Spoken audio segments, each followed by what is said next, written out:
Episode की शुरुआत में हम ताइचू को देखते हैं जो कि चेन्नू को उसके घर छोड़कर वहां से चला जाता है। दूसरी तरफ जुनाओ भी अपने घर आता है जहाँ दावे उसे बताता है कि मीडिया में रिपोर्टर शी ने न्यूज़ लीक की थी और जो फोटोज पब्लिश हुई हैं वो फोटोज पिछली बार जांग ने आपके खिलाफ मीटिंग के अंदर इस्तेमाल की थी। मतलब कि कंपनी का ही कोई आदमी इसके अंदर मिला हुआ है। फिर जुनाओ उसे प्रॉपर इन्वेस्टिगेशन करने के लिए कहता है और घर में जाता है जहाँ पर यूनी अभी तक उसका वेट कर रही थी। यहाँ जुनाओ उसे संभालता है और यूनी उसके गले लगाकर उसे आई लव यू कहती है और बोलती है कि वो उसके जवाब का अपनी पूरी लाइफ वेट करेगी। सीन अब शू पर आता है जो कि काफी उदास था और यूनी के साथ अपनी फोटोज को देखकर ड्रिंक कर रहा था। इधर चेनी जो अपनी ट्रिप पर जाने के लिए पैकिंग कर रही थी तब वो काफी दुखी थी, इसीलिए वो वेयर हाउस में जाती है जहाँ पर तोंगाओ सोया करता था। और जब वो तोंगाओ के बेड पर बैठती है तो उसे उसकी डायरी मिलती है जो कि उसने लिखी हुई थी। तोंगाओ ने अपनी डायरी में उस मोमेंट का जिक्र किया हुआ था जो कि उसने चेन्यू के साथ बिताए थे कि कैसे डेविल फॉरेस्ट में चेन्यू काफ़ी डर गई थी और उसने उसे इंडोनेशिया जाने से बचाया और उसने उसे किस किया। उसके अंदर ये सब भी लिखा हुआ था कि ताइचू उसे बिल्कुल भी अच्छा नहीं लगता और वो चेन्यू को उससे दूर नहीं ले जाने देगा। जहाँ ये सब पढ़कर चेन्यू की आंखों में आंसू आ जाते हैं, इसलिए वो डायरी को बंद कर देती है। जिसके बाद हम जुनाओ को भी देखते हैं जो कि काफ़ी बेचैन हो रहा था और ठीक फैसला ना लेने की वजह से काफ़ी परेशान था। फिर अगले दिन चेन्यू और ताइचू जब अपनी ट्रिप के लिए निकल रहे होते हैं तो सभी लोगों ने सी ऑफ करने के लिए आ जाते हैं और चेन्यू के जाने से पहले मिस्टर तांग उसे एक कैमरा गिफ्ट करते हैं। शेंजे भी यहाँ पर चेन्यू को एक बैग देता है और उसे उसके अंदर काफ़ी सारे गिफ्ट्स लाने के लिए कहता है। ऐसे करके सभी लोग उसे एक एक करके काफ़ी सारी चीज़ें देते हैं। जिसके बाद चेन्यू ताइचू के साथ वहाँ से चली जाती है। सीन अब जुनाओ की शादी पर आता है जहाँ पर शूशा भी गेस्ट को वेलकम कर रहा था। तभी वहाँ पर जांग आता है जो उसे उकसाने की कोशिश करता है और वहाँ से चला जाता है। दूसरी ओर दावे जुनाओ को रेडी कर रहा था। तब जुनाओ की मॉम वहाँ पर आ जाती है और कहते हैं कि भले ही अभी तुम मुझे गलत समझ रहे हो पर तुम्हारे लिए यही सही डिसीजन है। जिस पर जुनाओ कहता है कि हाँ मैं जानता हूँ आप गलत नहीं सोचोगी। फिर हम ताइचू को देखते हैं जो कि चेन्यू को अपनी ट्रिप की डिटेल्स बता रहा होता है, लेकिन चेन्यू का तो इस सब पर ध्यान ही नहीं था। इधर यूनी रेडी होकर बैठी हुई थी तभी वहाँ पर शू आता है जो कि यूनी की काफ़ी तारीफ करता है क्योंकि वो बहुत ही सुंदर दिख रही थी। लेकिन शू उसे एक बार शादी के लिए फिर से सोचने के लिए कहता है जिस पर यूनी कोई भी जवाब नहीं देती और उससे पूछती है कि क्या जुनाओ रेडी है। तो शू वहाँ से जुनाओ को चेक करने के लिए जाता है जहाँ उसके पास जाकर वो उसे बताता है कि सेरेमनी आधे घंटे में शुरू हो जाएगी। वही रास्ते में ताइचू चेन्यू से उसकी उदासी का कारण पूछता है तो चेन्यू बताती है कि उसे अपने पास्ट को भुलाने के लिए टाइम चाहिए, इसीलिए वो कंट्री को छोड़ने का डिसीजन लेकर श्योर नहीं है। जिसके बाद ताइचू कार वापस घुमा लेता है और कहता है कि वो उसे वहाँ पर लेकर जा रहा है जहाँ पर तुम्हारा दिल चाहता है। अब हम मैरिज हॉल देखते हैं जहाँ पर शू यूनी को लेकर जुनाओ की तरफ बढ़ रहा था, जहाँ जुनाओ भी यूनी की तरफ बढ़ रहा था और वो उसे फ्लावर बुके देता है जिस वजह से यूनी काफ़ी खुश होती है। फिर शू यूनी कहा जुनाओ के हाथ में दे देता है, लेकिन वो इस चीज़ से बिल्कुल भी खुश नहीं था। इसके बाद सेरेमनी शुरू होती है जहाँ पर यूनी से पूछा जाता है कि क्या वो जुनाओ को अपना पति मानती है, जिस पर वो हाँ बोलती है। लेकिन जब जुनाओ से ये बात पूछी जाती है कि क्या वो यूनी को अपनी पत्नी मानता है तो जुनाओ कुछ भी जवाब नहीं दे पाता और गहरी सोच में चला जाता है, जो देखकर सभी गेस्ट हैरान रह जाते हैं और बातें बनाने लगते हैं। इतने में ही वहाँ पर चेन्यू की ताइचू के साथ एंट्री होती है, जिन्हें यहाँ पर देखकर मिसेस शेन उनके आने का रीज़न पूछती है तो चेन्यू कहती है कि वो तो यहाँ पर सिर्फ उन्हें ब्लेसिंग्स देने के लिए आई है। लेकिन गेस्ट चेन्यू को यहाँ पर देखकर आपस में बातें करने लग जाते हैं और यूनी को भी चेन्यू का यहाँ पर आना बिल्कुल भी अच्छा नहीं लगता, इसलिए वो दुखी होकर रोने लगती है और यहाँ पर उसे धीरे धीरे सब कुछ दिखाई भी देने लग जाता है। इतने में ही चेन्नी नोटिस करती है कि एक डेकोरेशन फ्रेम जुनाओ के ऊपर गिरने वाला है, तो वो उसे बचाने के लिए जुनाओ को धक्का दे देती है। पर इस बीच उस फ्रेम के गिरने से चेन्नी को चोट लग जाती है। इतने में ही दूसरा फ्रेम भी गिरने लगता है तो जुनाओ चेन्नी को बचाने के लिए उसके ऊपर आ जाता है, जिससे जुनाओ काफी जख्मी होकर वहीं पे बेहोश हो जाता है। और अब क्योंकि यूनी की पूरी शादी बर्बाद हो चुकी थी, इसलिए वो अपसेट होकर वहाँ से चली जाती है। सीनब हॉस्पिटल में आता है जहाँ पर जुनाव को ले जाया जाता है। दूसरी तरफ शू यूनी को ढूंढ रहा था पर वो उसे कहीं पर भी नहीं मिलती और ना ही वो उसका फ़ोन उठाती है। अब यहाँ हॉस्पिटल में मिसेस शेन फिर से सारा कसूर चेन्यू का निकालती है कि भला वो शादी में आई ही क्यों, लेकिन ताइचू और दावे मिसेस शेन को समझाते हैं कि जुनाव की कंडीशन और बुरी हो सकती है अगर चेन्यू सही वक्त पर नहीं पहुँचती तो। फिर ताइचू चेन्यू को बैंडेज के लिए लेकर जाता है। अब हम फिर से शू को देखते हैं जो कि यूनी को ढूंढने की काफ़ी कोशिश करता है, पर यूनी ना ही मैरिज हॉल में थी और ना ही घर पर। फिर हम यूनी को देखते हैं जो कि गुमसुम अपनी वेडिंग ड्रेस में ही सड़कों पर घूमे जा रही थी, जिसे इस हालत में देखकर लोग उसका मजाक बना रहे थे। वहीं डॉक्टर मिसेस शेन को बताता है कि जुनाव को माइनर हैमरेज हो गया था लेकिन वो जल्दी ठीक हो जाएगा, जो सुनकर वो चैन की सांस लेती है और दावे से इस इंसिडेंट को इन्वेस्टिगेट करने के लिए कहती है। तभी वहाँ पर शू आता है जो कि मिसेस शेन पर काफ़ी चिल्लाता है कि किसी ने भी यूनी का ख्याल नहीं रखा, सभी लोग सिर्फ जुनाव के बारे में सोच रहे थे और अब वो पता नहीं कहाँ चली गई है। जिस बात पर मिसेस शेन उससे कुछ कहती है इससे पहले ही वो वहाँ से चला जाता है। फिर बैंडेज होने के बाद चेन्यू जुनाव से मिलने के लिए भागी भागी आती है, जहाँ उसे होश में देखकर उसे तसल्ली मिलती है और जुनाव भी यहाँ पर उसे गले लगाकर कहता है कि कभी भी आगे से खुद को इस तरह के खतरे में मत डालना। जिन दोनों को इस तरह ताइचू भी देख रहा था और काफ़ी सैड होता है, जहाँ चेन्यू उसे बोलती है कि अगर तुम्हारी जगह कोई भी होता तब भी मैं यही करती। जिस पर जुनाव पूछता है कि तब तो मुझे बचाकर तुमने रिग्रेट हुआ होगा। तो चेन्यू बोलती है कि तीसरी बार है जब मैंने तुम्हारी जान बचाई। जिस पर जुनाव बोलता है कि तब तो मेरे ऊपर तुम्हारा काफ़ी एहसान है, इसलिए वो अपनी पूरी जिंदगी तक चुकाएगा। जिन्हें ऐसे देखकर ताइचू वहाँ से चला जाता है। सीन अब शू पर आता है जो कि यूनी को ढूंढते हुए घर पहुँचता है, पर यूनी घर पर भी नहीं थी, इसलिए वो वहाँ से भी चला जाता है। लेकिन तभी यूनी वहाँ पर आ जाती है और सीढ़ियों पर बैठ जाती है, जहाँ वो अपने बचपन को याद करती है कि जब उसकी आंखें खुली थी तो कैसे जुनाव उसके पास बैठा हुआ था। फिर हम चेन्यू को देखते हैं जिससे जुनाव बताता है कि तोंगाओ के साथ साथ जुनाव भी तुम्हारे प्यार में पड़ गया है और अभी तक उसकी शादी भी नहीं हुई है, इसलिए तुम मेरे बारे में अभी भी सोच सकती हो। जुनाव फिर यहाँ पर उसे अपने पास आने के लिए कहता है लेकिन चेन्यू मना कर देती है। तो जुनाव सिर दर्द होने का बहाना करता है तो चेन्यू उसका हाथ पकड़ लेती है। इतने में ही वहाँ पर मिसेस शेन आती है, जिन्हें देखकर चेन्यू डर जाती है और जाने लगती है, लेकिन जुनाव उसका हाथ पकड़ लेता है।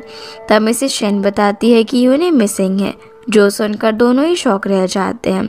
फिर हम वापस से यूनी को देखते हैं जो कि घर की सीढ़ियों से उठकर वहाँ से चली जाती है। इधर शू परेशान होकर यूनी को अपने घर पर भी ढूंढता है, लेकिन यूनी उसे वहाँ पर भी नहीं मिलती।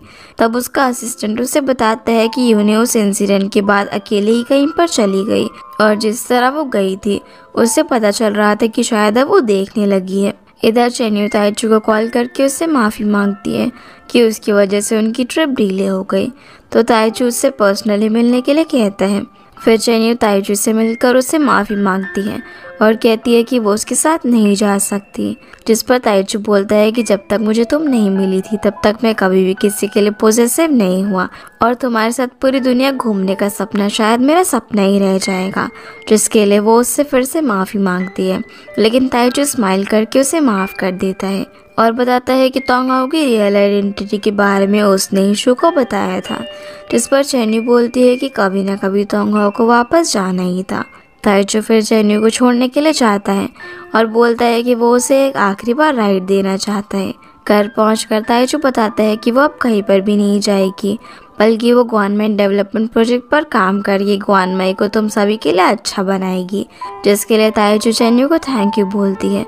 फिर ताइचू पूछता है कि क्या वो उसे हक कर सकती है और चेन्यू को गले लगा लेता है और गुड बाय बोलकर वहाँ से चला जाता है। पर इधर ताइचू कार रोककर काफ़ी रोता है क्योंकि चेन्यू से दूर होने का उसे काफ़ी दुख हो रहा था, जिसे वो उसके सामने नहीं दिखा पा रहा था। वहीं दावे जब मिसेस शेन को घर ड्रॉप करने के लिए जाता है तो उन्हें घर के बाहर यूनी का वेडिंग वेल दिखता है, जिससे उन्हें लगता है कि यूनी घर वापस आ गई होगी, पर अंदर जाकर उन्हें पता चलता है कि वो घर के अंदर नहीं है। सीनब वापस से चेन्यू पर आता है, जहाँ पर मॉम जीजू चेन्यू पर उसके फैसले को लेकर काफ़ी चिल्लाती है और बोलती है कि भला तुमने इतनी बेवकूफ़ी कहाँ से सीखी, जिस पर चेन्यू जवाब देती है कि आपसे, और बताती है कि जब मेरे डैड मरे थे तो आप मुझे छोड़कर जा सकती थी, पर आपने मुझे पाला और मेरे डैड का कर्जा उतारा। मॉम जिनसी यहाँ पर उसे कहती है कि जुनाओ के साथ रहने पर तुम्हें काफ़ी दिक्कतों का सामना करना पड़ेगा, पर चेन्यू इस सब के लिए रेडी थी। दूसरी तरफ शू यूनी की वेडिंग वेल को देखकर मिसेस शेन पर काफ़ी चिल्लाता है कि यूनी यहीं पर थी, पर आप में से किसी ने एक बार भी उसकी फिक्र नहीं की और गुस्से में वहाँ से चला जाता है, जिसका ये बिहेवियर देखकर मिसेस शेन काफ़ी हैरान थी। इधर हॉस्पिटल में दावे जुनाओ को बताते हैं कि वो आज गिरा नहीं था बल्कि गिराया गया था, तो जुनाओ इस केस को कॉन्फिडेंशियली इन्वेस्टिगेट करने के लिए कहता है। सीन अब यूनी पर आता है जो कि सड़क पर गुमशुदा चल रही थी और किसी को गाना गाते हुए सुनकर वहीं पर बैठ जाती है। फिर जब वो सिंगर अपनी परफॉर्मेंस ख़त्म करती है तब दो लोग नशे में यूनी को छेड़ने लग जाते हैं, पर वो सिंगर उसे बचा लेती है, जिसके बाद वो यूनी को अपने घर जाने के लिए कहती है, पर यूनी कहती है कि वो होमलेस है और उसका कोई भी दोस्त नहीं है। इसलिए अब वो यूनी को अपने घर चलने के लिए कहती है ताकि वो उसके कपड़े चेंज कर सके और कुछ खा सके। इसलिए यूनी उसके साथ चली जाती है। जहाँ पहुंचकर वो लड़की उसे अपना नाम शाओ बताती है और कहती है कि उसकी फैमिली उसे बचपन में ही ऑर्फनेज पर छोड़कर चली गई थी, पर फिर भी वो अपने पेरेंट्स से नाराज़ नहीं है। यूनी भी उसे बताती है कि कैसे उसके पेरेंट्स भी उसे छोड़कर चले गए थे, लेकिन एक कपल ने उसे पाला और काफ़ी प्यार किया, पर जिस इंसान से वो प्यार करती थी वो किसी और को चाहता है। जिसकी ये बातें सुनकर शाओ यूनी को लकी कहती है कि वो तो कितनी अच्छी फैमिली में बड़ी हुई है, लेकिन यूनी बोलती है कि पहले उसके पेरेंट्स ने और अब उसके फियांसे ने दोनों ने ही उसे छोड़ दिया, जिस पर शाओ उसे समझाती है कि अब वो बड़ी हो चुकी है और हमें किसी पे भी डिपेंड होने की ज़रूरत नहीं है। इसके बाद हम जुन्ना और शू को देखते हैं, जहाँ पर शू से कहता है कि तुमने यूनी का दिल तोड़कर मुझे निराश किया। तो जुन्ना यहाँ पर अपनी गलती मानता है और माफ़ी भी मांगता है। वो उसे बोलता है कि यूनी के लिए वो सिर्फ फैमिली अफेक्शन रखता था, ना कि प्यार। शू अब यहाँ पर उसे एहसास दिलाता है कि उसने कितनी बड़ी गलती की है और अगर यूनी को कुछ हुआ तो वो उसे बिल्कुल भी नहीं छोड़ेगा। अगले दिन हॉस्पिटल में चेन्यू जुनाओ के लिए सूप बनाकर लेकर आती है और वो उसे यूनी के बारे में पूछती है, पर जुनाओ कहता है कि वो लोग उसे जल्दी ढूंढ लेंगे, तुम परेशान मत हो। तभी वहाँ पर मिसेस शेन आती है जो कि चेन्यू को जुनाओ के पास देखकर कुछ नहीं कहती और वहाँ से चली जाती है। इधर शू को उसके असिस्टेंट का कॉल आता है जो बताता है कि उन्होंने यूनी को स्टेशन, एयरपोर्ट सब जगह पर ढूंढा, पर वो उन्हें कहीं पर भी नहीं मिली, जिस वजह से शू और ज़्यादा परेशान हो जाता है। फिर मिसेस शेन चेन्यू को अपने साथ बात करने के लिए ले जाती है और बोलती है कि क्या तुम हमारी फैमिली को बर्बाद करके छोड़ोगी, पर चेन्यू कुछ बोलती इससे पहले मिसेस शेन उसे जुनाओ के करीब जाने से मना करती है और वहाँ से जुनाओ के पास जाती है। अब रात को हम चेन्यू को देखते हैं जहाँ वो सभी के साथ डाइनिंग टेबल पर बैठी हुई थी, पर उसका ध्यान कहीं और ही था। तब मिस्टर तांग चेन्यू को ग्वानमेन संभालने के लिए कहते हैं क्योंकि अब वो ओल्ड हो चुके थे और चेन्यू को भी होटल मैनेजमेंट की काफ़ी नॉलेज आ गई थी, पर चेन्यू कहती है कि तोंगहाओ के बिना वो ये सब नहीं कर पाएगी। पर मिस्टर तांग उसे हौसला देते हैं और मॉम जिनसी भी कहती है कि वो ग्रॉसरी स्टोर और डिलीवरी का काम खुद कर लेंगी। इसलिए चेन्यू ग्वानमेन की जिम्मेदारी लेने के लिए मान जाती है। इधर हम शू को देखते हैं जो कि रिपोर्टर शी के साथ था, जहाँ वो उसे अपने डैड की मौत की प्रूफ वगैरह देता है और उसे उसका काम समझाता है कि अब उसे क्या करना होगा। अब अगले दिन जब जुनाओ यूनी को ढूंढने के लिए हॉस्पिटल से निकल ही रहा था, तभी वहाँ पर काफ़ी सारे रिपोर्टर्स आ जाते हैं और जुनाओ से उसके डैड के प्लान के बारे में पूछने लगते हैं।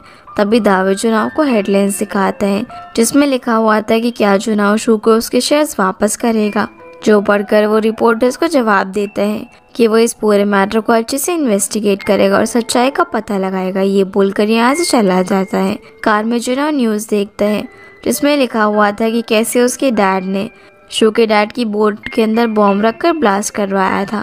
इसलिए वो घर जाकर अपनी मॉम को इस बारे में पूछता है। तब उसकी मॉम कहती है कि तुम्हारे पापा ऐसे इंसान नहीं थे। तो जुनाओ बोलता है कि वॉइस रिकॉर्डिंग में डैड ने शू के फादर को फोर्स किया था, लेकिन वो इस सारी सच्चाई का पता करके ही रहेगा। इतने में उस दावे का कॉल आता है जो बताता है कि आपके डैड के पुराने असिस्टेंट आपसे मिलना चाहते हैं। आगे हम देखते हैं कि चेन्यू ने ग्वानमेन को संभालने की जिम्मेदारी ले ली थी। तभी सुनाओ से जुनाओ की ब्रेकिंग न्यूज़ दिखाती है सीन अब जुनाओ और उसकी मॉम पर शिफ्ट होता है, जहाँ वो मिस्टर शेन के असिस्टेंट से मिलने के लिए गए हुए थे। और यहाँ उन्हें पता चलता है कि ये सारी बात सच है कि उसकी डैड ने शू की डैड को मरवाया था। जो सुनकर दोनों काफ़ी ज़्यादा शॉक हो जाते हैं। तभी जुनाओ को चेन्यू का कॉल आता है, पर वो उसका कॉल नहीं उठाता और उसके कॉल ना उठाने की वजह से वो काफ़ी परेशान होती है। सीन फिर सैमुअल कंपनी पर आता है, जहाँ पर काफ़ी सारे रिपोर्टर्स आए हुए थे, जिन्हें जुनाओ देख लेता है। इसीलिए दावे जुनाओ को दूसरे रास्ते से अंदर ले जाता है। हम जुनाओ के कैबिन में शू को देखते हैं, जो जैंग को बताता है कि वो यहाँ पर जुनाओ का वेट कर रहा है। पर जैंग यहाँ पर शू पर काफ़ी गुस्सा कर रहा था और कह रहा था कि तुम्हारी वजह से कंपनी को काफ़ी लॉस हो रहा है, तुम्हें मुझसे एक बार डिस्कस कर लेना चाहिए था ये सब करने से पहले। लेकिन शू कहता है कि वो अपने तरीके से ही काम करता है, जो सुनकर जैंग वहाँ से चला जाता है। इधर जुनाओ ताइचू को गवर्नमेंट प्रोजेक्ट पर वापस आने के लिए थैंक्स कहता है, पर ताइचू से कहता है कि कंपनी लॉस की तरफ जा रही है, अगर यही सिचुएशन रही तो GQ वेंचर अपना फंड वापस ले लेगी।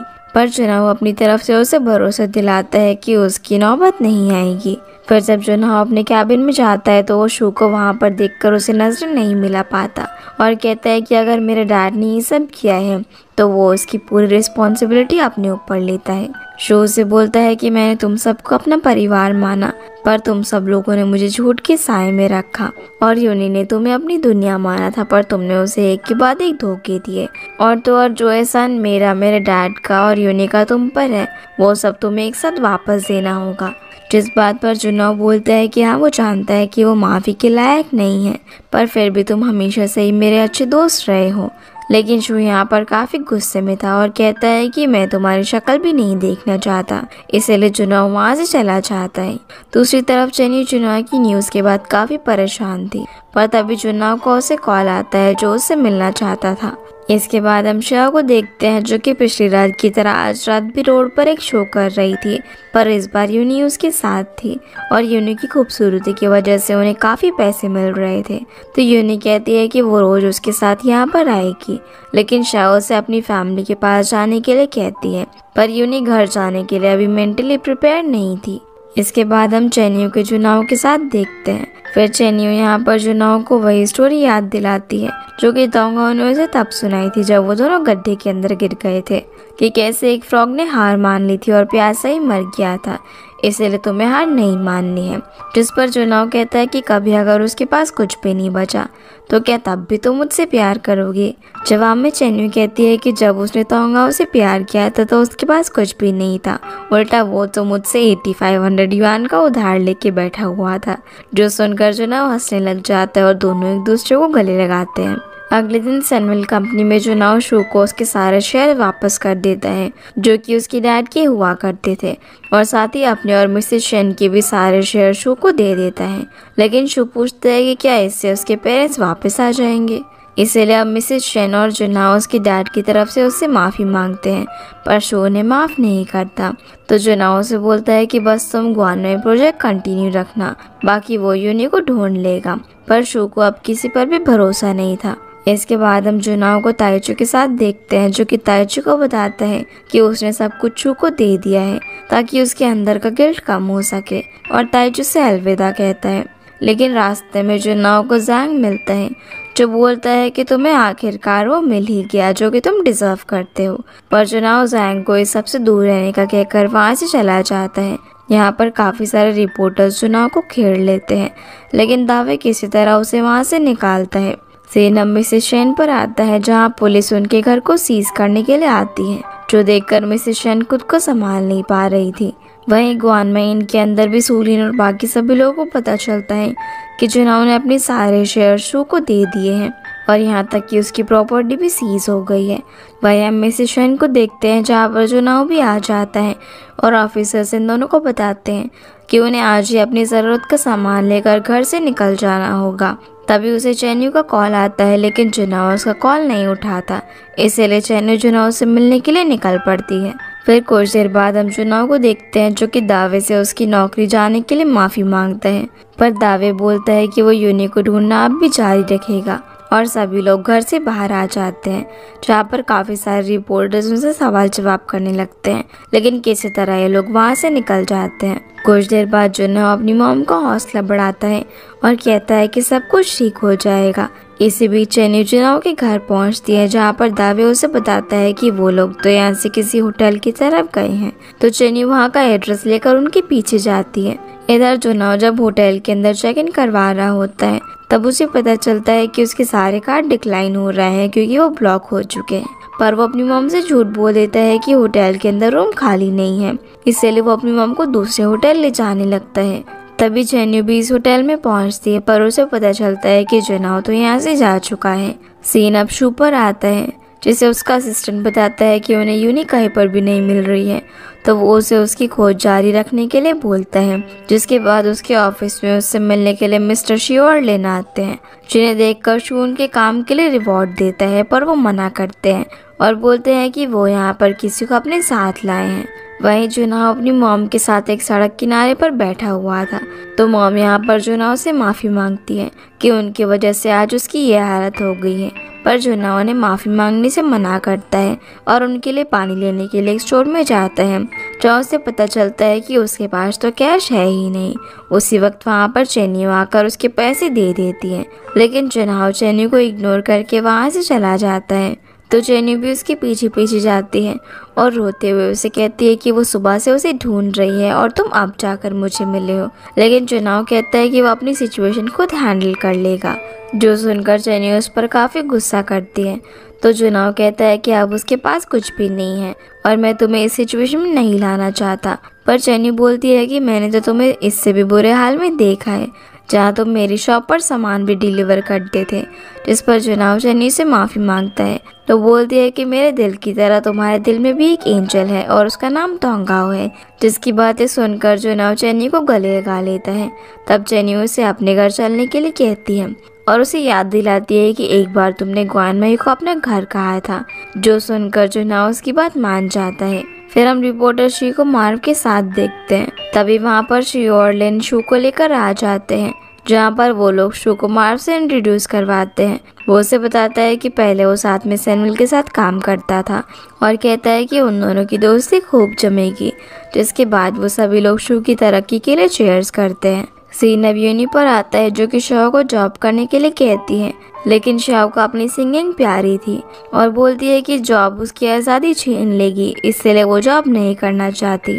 इतने में ही यूनी की नज़र टीवी पर पड़ती है, जिसमें वो जुन्हो के शेयर्स शू को ट्रांसफ़र करने वाली न्यूज़ देखती है, जिसे देखकर वो वापस जाने लगती है। पर शाओ उसे रोकती है और पूछती है कि क्या तुम सच में पुरानी ज़िंदगी में जाने के लिए रेडी हो। पर यूनी बिना कोई जवाब दिए वहाँ से चली जाती है, क्योंकि वो अपनी फैमिली को इस हालत में नहीं देख सकती थी। सीन अब सैमुअल कंपनी पर आता है, जहाँ पर ज़ैंग सभी से कहता है कि सैमुअल कंपनी के चेयरमैन वही बनेगा जिसके पास सबसे ज़्यादा शेयर्स होंगे। इसीलिए ज़ैंग शू को नया चेयरमैन यहाँ पर घोषित कर देता है और शू भी चेयरमैन बनकर सैमुअल के अंदर नई शुरुआत का वादा करता है। फिर ज़ैंग बोर्ड ऑफ डायरेक्टर्स को जनरल मैनेजर इलेक्ट करने के लिए कहता है। तब शू कहता है कि ऐसा आदमी जिसमें लीडरशिप और टीम इक्विटी की क्वालिटी हो, ऐसा कैंडिडेट तो हमारे पास नहीं है। जो सुनकर ज़ैंग हैरान हो जाता है, क्योंकि ज़ैंग को उम्मीद थी कि वही जनरल मैनेजर बनेगा। फिर हम दोबारा से यूनी को देखते हैं, जो कि शन के घर के बाहर आती है, पर वो घर को सील देखकर काफ़ी दुखी होती है और वहीं पर बेहोश हो जाती है, जिसे इस हालत में शू का असिस्टेंट देख लेता है। इधर ज़ैंग शू से बोलता है कि क्या तुम्हें भी पावर का घमंड आ गया है, लेकिन शू का अपनी पावर में कोई भी इंटरेस्ट नहीं था। वो ज़ैंग से बोलता है कि जनरल मैनेजर ना चुनने का कारण वो मीटिंग में बता चुका है। तभी वहाँ पर शू का असिस्टेंट आता है, जो उसे बताता है कि यूनी उन्हें मिल गई है और वह भी हॉस्पिटल में है। जो सुनकर शू तुरंत वहाँ पर निकल जाता है। रात में हम चेन्नू को देखते हैं, जो कि जुन्हो और उसकी मॉम को अपने घर पर लेकर आती है, पर मॉम जिनसी उन्हें देखकर बिल्कुल भी खुश नहीं थी। तो चेन्नू यहाँ पर उन्हें मुस्कुराकर वेलकम करने के लिए कहती है, जिसके बाद सभी लोग डिनर पर बैठते हैं। पर मॉम जिनसी मिसेस शेन के साथ अच्छे से पेश नहीं आती क्योंकि उन्होंने जिनसी को चोर समझ लिया था। इसलिए मिसेस शेन जुनाओ से कहीं और चलने के लिए कहती है तो चेन्यू उसे बताती है कि उसने ग्वानमेइन के अंदर उनके लिए रूम्स बुक कर दिए हैं और उन्हें वो वहाँ पर लेकर जाएगी। इतने में मिस्टर तांग के सारे एम्प्लॉयज आते हैं जो कि तोंगाओ को वापस देखकर काफ़ी खुश थे। फिर सभी लोग डिनर करना शुरू करते हैं और तोंगा और मिसेस शेन के आने पर चीयर्स करते हैं। इसी बीच मिसेस शेन को वॉशरूम जाना था तो चेन्यू उसे वॉशरूम लेकर जाती है, पर मॉम जिनजी उस पर काफ़ी गुस्सा करती है क्योंकि वो ऐसे खाने को बीच में ही छोड़कर जा रही थी, जहाँ जोना अपनी मॉम की तरफ से माफ़ी मांगता है। मिस्टर तांग यहाँ पर मॉम जिनजी को समझाते हैं कि उनके साथ अभी बहुत कुछ हुआ है, इसीलिए उनका खाना खाने का मन नहीं होगा, जो बात वो भी समझ जाती है। सीन अब हॉस्पिटल में शिफ्ट होता है जहाँ पर डॉक्टर शू को बताते हैं कि यूनी को रिकवर होने में टाइम लगेगा और साथ ही वो मेंटल स्ट्रेस से गुजर रही है, तो डॉक्टर शू को उसका साइकियाट्रिक ट्रीटमेंट सजेस्ट करते हैं। फिर जब शू अंदर जाता है तो यूनी उसे जुना और मॉम के बारे में पूछती है, जिस पर वो बताता है कि वो ग्वानमई में है, लेकिन तुम्हें अभी रेस्ट करना है और कहीं नहीं जाना, और जो भी पिछले कुछ टाइम में इंसिडेंट हुए हैं उन सभी को भूल जाओ। इधर जुनो अपनी मॉम के साथ ग्वानमेइन में आ जाता है, जहाँ पर उसकी मॉम को वो रूम कुछ ज़्यादा पसंद नहीं आता। तभी चेन्यू उनके लिए सूप लेकर आती है, लेकिन मिसेस शेन उसे पीने से मना करती है तो चेन्यू सैड होती है। इसलिए जुनो एक एक करके दोनों बाउल सूप खुद ही पी जाता है। फिर मिसेस शेन सोने के लिए चली जाती है और जुनो चेन्यू के साथ चला जाता है, जहाँ वो अपनी मॉम के बिहेवियर के लिए चेन्यू से माफ़ी मांगता है, पर चेन्यू भी उनकी सिचुएशन समझती है और कहती है कि तुम्हें तुम्हारा गुड लक जल्दी ही मिल जाएगा। जो सुनकर वो उसे ऊपर उठा लेता है और कहता है कि मेरा गुड लक तो तुम ही हो, और यहाँ पर ये दोनों थोड़ी मस्ती करने लग जाते हैं। इसके बाद हम यूनी को शू के घर पर देखते हैं, जहाँ पर यूनी अपने और डेजी के बीच की सिमिलैरिटीज बताती है कि कैसे उन दोनों को भी सड़क पर लावारिस छोड़ दिया गया था, पर तुमने डेजी को और मिस्टर शेन ने मुझे पाला, लेकिन अब मेरे पास घर नहीं बचा है। तो शू कहता है कि ये भी उसका ही घर है और वो उसे शेन फैमिली की बात करने से मना करता है क्योंकि जुनाओ के डैड की वजह से उसकी फैमिली नहीं रही थी। फिर वो यहाँ पर उसे सब कुछ पीछे छोड़कर आराम करने के लिए कहता है। फिर अगले दिन चेन्यू मिसेस शेन के लिए सूप और ब्रेकफास्ट लेकर जाती है, पर वो कुछ भी खाने से मना कर देती है और चेन्यू से कहती है कि तुम्हारी वजह से यूनी कहीं पर चली गई है, अगर उसे कुछ हुआ तो मैं तुम्हें माफ़ नहीं करूँगी। इसलिए अब चेन्यू यूनी के लिए माफ़ी मांगती है और वहाँ से चली जाती है। बाहर आकर चेन्यू को जुनाओ मिलता है तो वो उसे ब्रेकफास्ट करने के लिए लेकर जाती है और अंदर हम देखते हैं कि जैसे मिसेस शेन खाना ट्राई करती है तो वो उन्हें काफ़ी पसंद आता है, इसीलिए वो सारा खा जाती है। दूसरी ओर शू भी यूनी के लिए ब्रेकफास्ट रेडी कर रहा था, तभी यूनी भी उठ जाती है और शू के साथ ब्रेकफास्ट करने के लिए बैठ जाती है, जहाँ शू से बोलते हैं कि आज उसकी फैमिली कंप्लीट हो गई है, जो सुनकर यूनी इमोशनल हो जाती है। सीना वापस से चेन्यू पर आता है, जो देखती है कि मिसेस शेन ने ब्रेकफास्ट पूरा ख़त्म कर दिया, जो देखकर उसे खुशी होती है। फिर जुनाओ यूनी को ढूंढने के लिए जाने वाला होता है तो चेन्यू भी उसके साथ चलने के लिए पूछती है, पर मिसेस शेन मना कर देती है और चेन्यू को अपना काम करने के लिए कहती है, जो देखकर जुनाओ अपनी मॉम से बोलता है कि उन्हें चेन्यू को माफ़ कर देना चाहिए, लेकिन वो कहती है कि जब तक यूनी नहीं मिल जाती वो चेन्यू को माफ़ नहीं करेंगी। सीना वापस से शू पर आता है, जो कि यूनी से शॉपिंग पर चलने के लिए पूछता है और जैसे ही शू का ध्यान हटता है तो यूनी वहाँ से चली जाती है, जहाँ उसे घर पर ना देखकर वो भी घबरा जाता है और उसे ढूंढने लगता है।